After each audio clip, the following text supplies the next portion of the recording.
For decades, fans have wondered what really happened behind the scenes of one of the most iconic science fiction films ever created. And now, at 75, Sigourney Weaver finally reveals the truth. A truth that is far less dramatic, far less mysterious, and far more ordinary than anyone expected. But sometimes the quietest answers are the ones people never hear. And this is the quiet truth behind Alien. At 75 years old, Sigourney Weaver sits with a calmness that feels almost deliberate. She doesn't rush her words, and she doesn't try to add any dramatic flair. Instead, she speaks softly, in a tone that makes everything sound more like a gentle recollection than a groundbreaking confession. For someone whose acting career spans decades and whose role as Ellen Ripley influenced generations, she speaks about Alien with an unexpectedly mild sense of understatement. She begins by saying that many people assume the making of Alien was a chaotic, suspenseful, and unpredictable process filled with intense moments. Fans imagine that there were shocking behind-the-scenes events, secret creative battles, and hidden conflicts. But Sigourney shakes her head slowly and almost humorously and says that the reality was much more ordinary. According to her, one of the biggest misconceptions is that Alien was meant to be extraordinary from the beginning. She explains that in the early stages, it was treated like any other film project, scheduled, discussed, revised, and handled with the usual Hollywood uncertainty. There were no booming announcements, no sudden revelations, and no sense that they were creating cinematic history. Instead, everything moved at a steady, unremarkable pace. She describes first reading the script not with shock or excitement, but with quiet curiosity. To her, it was simply an interesting story, one that had a certain moodiness to it, but nothing that screamed legendary.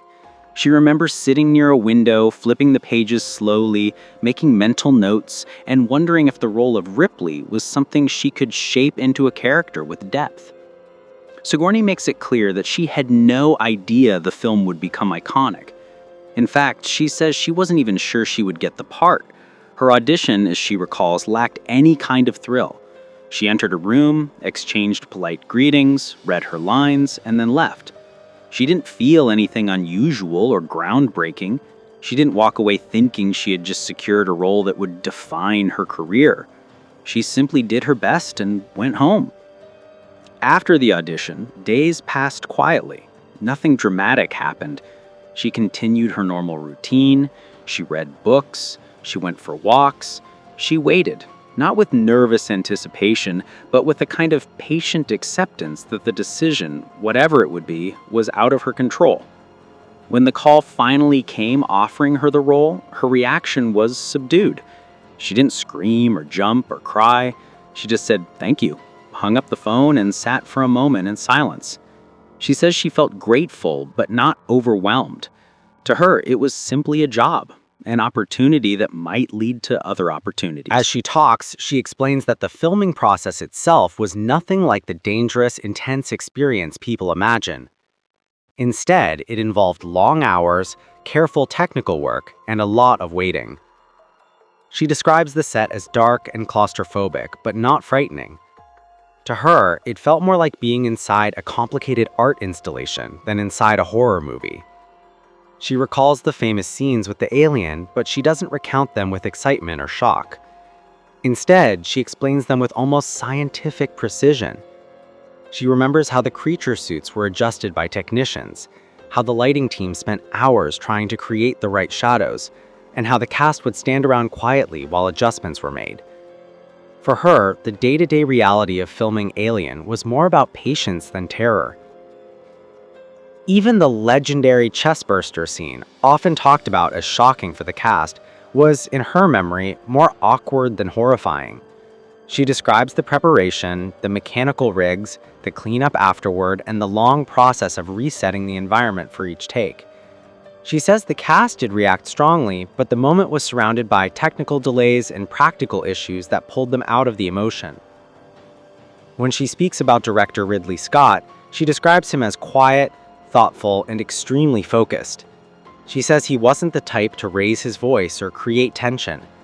Instead, he communicated with precise instructions, gentle gestures, and patient guidance. She remembers that many of their conversations were simple and straightforward.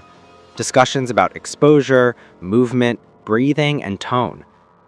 Sigourney emphasizes that the atmosphere on set was not emotionally intense, but professionally intense. Everyone concentrated on their tasks. Everyone wanted the film to work. No one expected it to become a cultural phenomenon. They simply wanted to make something that felt believable. She pauses, reflecting on how strange it feels to look back at something that became iconic, yet felt so ordinary while it was happening. She says that in the moment, she didn't think about legacy. She didn't think about impact. She didn't even think about Ripley becoming a symbol of female strength. At the time, she was just trying to deliver a performance that felt authentic. She describes her approach to Ripley as methodical. She didn't try to make her heroic or extraordinary. Instead, she imagined Ripley as a regular person in an extraordinary situation. Someone who thinks logically, responds realistically, and doesn't collapse under pressure. According to Sigourney, the character's strength wasn't something she invented. It was something that emerged naturally from the script and the environment. As she continues, her voice remains steady and calm. She doesn't rush and she doesn't embellish. She simply explains. She mentions that the cast worked well together but didn't have dramatic off-screen relationships. They were polite, respectful, and professional. She laughs softly as she says that the cast spent more time discussing lunch breaks than plot symbolism. Part 2. At 75, Sigourney Weaver finally reveals the truth about Alien. As Sigourney Weaver continues speaking, her reflections turn from the physical aspects of filming to the emotional atmosphere that surrounded the set. But even here, she emphasizes that her emotions at the time were not nearly as dramatic as people might imagine. She says that she felt steady, focused, and curious, not overwhelmed, not frightened, and not particularly aware that the film would become a genre-defining masterpiece. She remembers waking up early before call times, walking to the studio with a sense of simple purpose. There were no grand thoughts about future awards or long-term influence. Instead, she thought about practical things, the scenes scheduled for the day, the energy she needed to maintain, and whether the set would feel cold or warm. She laughs quietly as she explains that, more than anything, she remembers the temperature of the corridors and the smell of metal and plastic.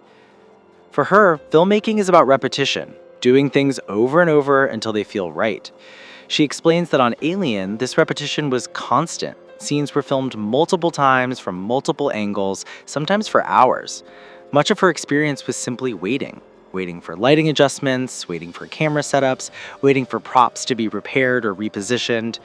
She says the long pauses between takes made the atmosphere on set calm, almost meditative. Sigourney describes how the cast respected each other's space. Everyone understood that the movie was, in essence, a technical puzzle.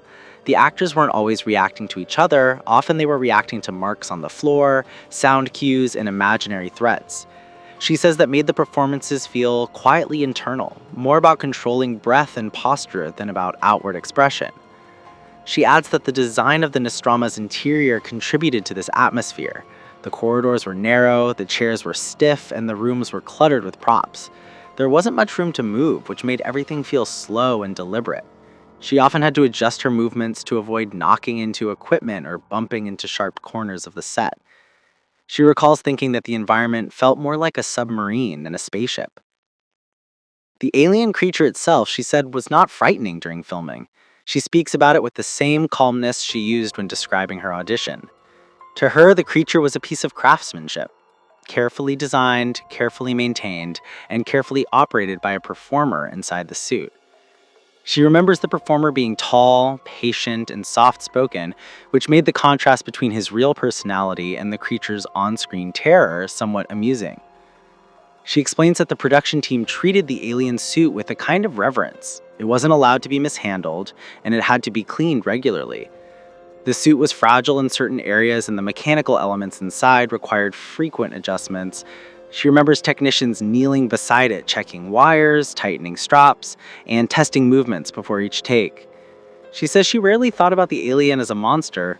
Instead, she thought of it as another actor who required extra care. She remembers conversations about ventilation inside the suit, concerns about overheating, and discussions about how the performer could safely move through the narrow set without slipping or falling. When the alien was not being filmed, it often stood propped against a wall or placed on a support structure. Sigourney recalls passing by it many times and feeling almost indifferent. It was simply part of the environment, one more object in a room full of objects.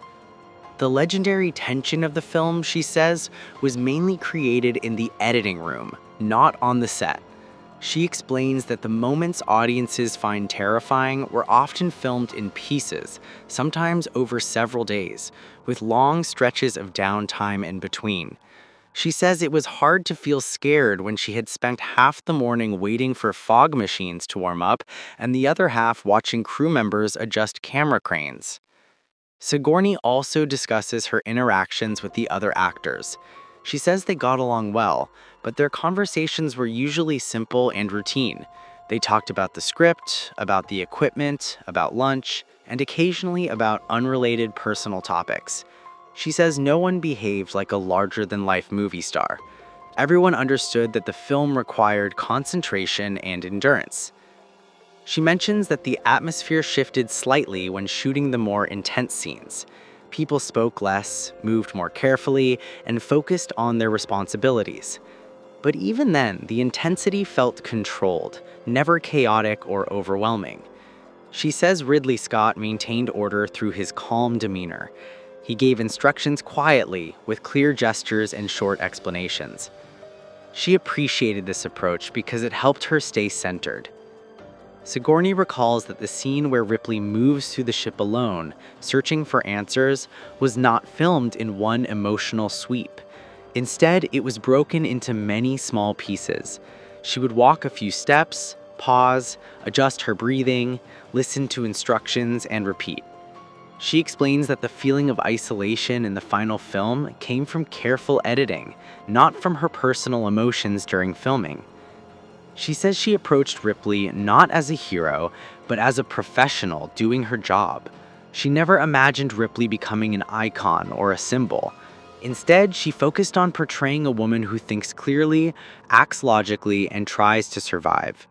She says this practical approach may be why audiences connected with the character. Ripley doesn't act dramatically, she acts purposefully. As she reflects on Ripley's evolution throughout the film, Sigourney speaks in long, measured sentences. She emphasizes that the character's strength was not written to be extraordinary. It came from the situations Ripley faced and from decisions that felt reasonable. Sigourney says she didn't try to make Ripley heroic. She tried to make her believable. She also talks about the quiet moments in the film, scenes where Ripley sits, listens, or processes information. She says these were among the simplest scenes to film, yet they often carried the most emotional weight. She approached them with a sense of stillness, allowing the character's thoughts to unfold naturally. Toward the end of part 2, Sigourney begins to reflect on how Alien changed her life, though she does so with her signature, calm, understated tone. She says the film opened doors, but she didn't realize that at the time. She just moved from project to project, carrying Ripley with her without fully understanding the cultural impact the character would have.